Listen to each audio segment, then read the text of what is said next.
अपनी विनम्र घर की धुंधली रोशनी में राजू एक किताब में तल्लीन बैठा है। मोमबत्ती की रोशनी कमरे में लंबी छाया डाल रही है। उसकी माँ उसे देखती है।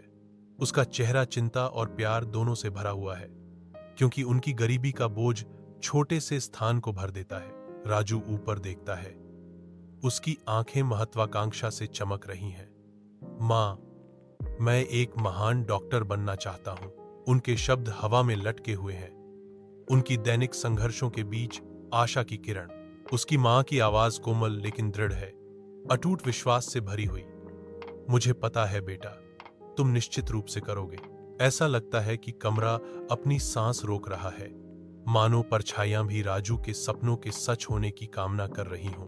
गांव के स्कूल में राजू अकेला खड़ा है, क्योंकि दूसरे बच्चे उसका मजाक उड़ाते हैं। उनकी तानाशाही के बावजूद राजू अपना सिर ऊंचा रखता है।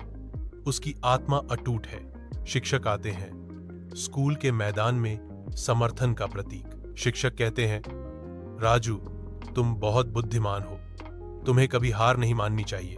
राजू ध्यान से सुनता है। शिक्षक के प्रोत्साहन भरे शब्दों पर उसकी आंखों में उम्मीद चमकती है। नई दृढ़ता के साथ राजू आगे आने वाली चुनौतियों से विचलित हुए बिना डटे रहने का संकल्प लेता है। राजू बैठा है, व्यस्त विश्वविद्यालय में ध्यान का प्रतीक। उसकी भौहें एकाग्रता में तनी हुई हैं। वह अपनी गंभीर प्रतिज्ञा फुसफुसाता है, मैं अपनी मां का सपना पूरा करना चाहता हूं। उसके प्रोफेसर आते हैं। उनके चेहरे पर एक गर्म मुस्कान, समर्थन का एक मौन वादा।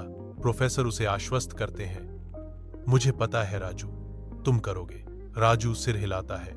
उसकी आंखों में दृढ़ संकल्प और कृतज्ञता का मिश्रण झलकता है। वह अपनी पढ़ाई पर लौटता है। उसका ध्यान फिर से केंद्रित होता है।